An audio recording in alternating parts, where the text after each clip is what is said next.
ప్రభుత్వం లాగా బరితెగించి ప్రవర్తించదు అనేది వాళ్ళకు ఒక ఐడియా ఉంది. ఎందుకంటే ఇప్పుడు చంద్రబాబు నాయుడు గారు అంటే టాల్ పర్సనాలిటీ, ముఖ్యమంత్రిగా చేశారు, ప్రతిపక్ష నాయకుడిగా చేశారు, భారతదేశంలోనే ఉన్నటువంటి సీనియర్ నాయకులు ఆయన ఒకరు. అటువంటి నాయకుడిని అరెస్ట్ చేయటానికి అసలు విత్ నో టైం, కనీసం ఒక నోటీస్ లేదు, ఎఫ్ఐఆర్ లో పేరు లేదు, మినిమం విచారణ లేదు, తక్కువ వెళ్ళారు, తెల్లవారుజామున అరెస్ట్ చేసి తీసుకొచ్చి జైల్లో పడేశారు.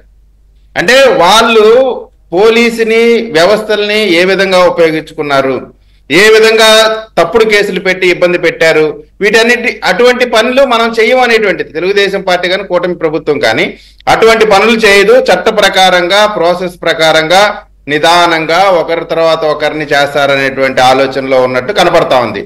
దీనికంటే ముందర వాళ్ళు నేరం చేసేటప్పుడు వాళ్ళ ఆలోచన ఎలా ఉందంటే, మాకు 151 ఉన్నాయి, మేము ఏం చేసినా సరే ప్రభుత్వాలు మా ప్రభుత్వం వస్తుంది, ఎక్కడా కూడా ప్రజల ఆమోదం అవసరం లేదు, మేము ఏదైనా సరే బుల్డోజ్ చేసుకొని వెళ్ళిపోగలుగుతాం అనేటువంటి ఆలోచనలో అసలు ఎంత దిగజారిపోయిన మాట కూడా చాలా చిన్న మాట. బరి తెగించి ప్రవర్తించారంటే తల్లి లేదు, చెల్లి లేదు, పిల్ల లేదు, పెద్ద లేదు, ఎవరినైనా సరే ఒక సైకో బ్యాచ్ ని తయారు చేశారు. ఆ బ్యాచ్ లో బోరగడ్డ అనిలు, శ్రీరెడ్డి, రామ్ గోపాల్ వర్మ, పోసాని కృష్ణమురళి, అదేవిధంగా ఇంకా ఈ వర్ర రవీంద్రారెడ్డి, రాఘవరెడ్డి, ఇట్లా అనేక మంది ఒక గ్రూప్ ఆఫ్ పీపుల్ ని సోషల్ మీడియాలో అచ్చోసిన ఆంబోతుల్ని రోడ్డు మీదకి వదిలినట్టు సోషల్ మీడియా ప్లాట్ఫామ్ మీద వాళ్ళని వదిలారు. వాళ్ళు వదిలి ఇక ఎవరిని పడితే వాళ్ళని క్యారెక్టర్ అసోసియేషన్ చేసే కార్యక్రమం పెట్టారు. అది ఎవరెవరిని పెట్టారు? ప్రతిపక్ష పార్టీల వాళ్ళైనా కాదు, ప్రతిపక్ష పార్టీ వాళ్ళతో పాటుగా ఏ రాజశేఖర రెడ్డి గారి మరణాన్ని వ్యాపారం చేసి సానుభూతి అనే కార్డుతో రాజకీయ పార్టీ పెట్టి ఆ పార్టీ ద్వారా రాజశేఖర రెడ్డి గారి మరణం పైన పుట్టినటువంటి పార్టీ వైఎస్ఆర్ కాంగ్రెస్ పార్టీ, ఆ పార్టీ వ్యవస్థాపకురాలైనటువంటి విజయమ్మ గారు, అది జగన్మోహన్ రెడ్డి గారి తల్లి గారు, రాజశేఖర రెడ్డి భార్య గారు, ఆమె పైన ట్రోలింగ్స్ పెట్టారు, అనుచితమైన వ్యాఖ్యలు పెట్టించారు. రాజశేఖర రెడ్డి గారి బిడ్డ షర్మిలారెడ్డి గారి పైన పెట్టించారు. అంటే వీరి పైశాచికత్వానికి మన ఏం లేదు.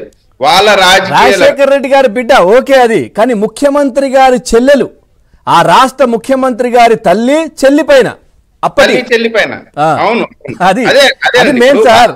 ఆ రాష్ట్రానికి ఉన్నటువంటి ముఖ్యమంత్రి తల్లి చెల్లి పైన, అంటే వారు ముఖ్యమంత్రి గారి చెల్లిగా తల్లిగా వారు భావించలేదు కదా.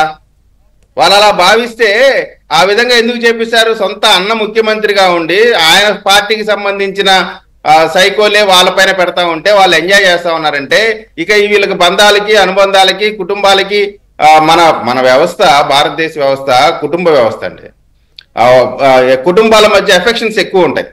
కానీ ఇక్కడ రాజకీయం తప్ప ఇంకా ఏదీ లేదనేటువంటి క్రమంలో వాళ్ళు ప్రవర్తించినటువంటి తీరు. ఇప్పుడు సహజంగా రాజకీయంగా ఒకరిని ఎదుర్కోవాలంటే మనం రాజకీయంగా అంశాల వారీగా పోరాటం చేయాలా, దానిపైన రాజకీయ పరమైన విమర్శన చేయాలా. అలా కాకుండా ఒక కొత్త ట్రెండ్ని తీసుకొచ్చారు. మీరు చూడండి, జగన్మోహన్ రెడ్డి గారి పైన దాడి జరిగింది ఆయన ముఖ్యమంత్రి కాకముందు, దాన్ని ఎవరికి ఆపాదించారు? తెలుగుదేశం పార్టీకి ఆపాదించారు. దానికి ఎలక్షన్లకు ముందు బాబాయ్ గారు వైఎస్ వివేకానంద రెడ్డి గారి హత్య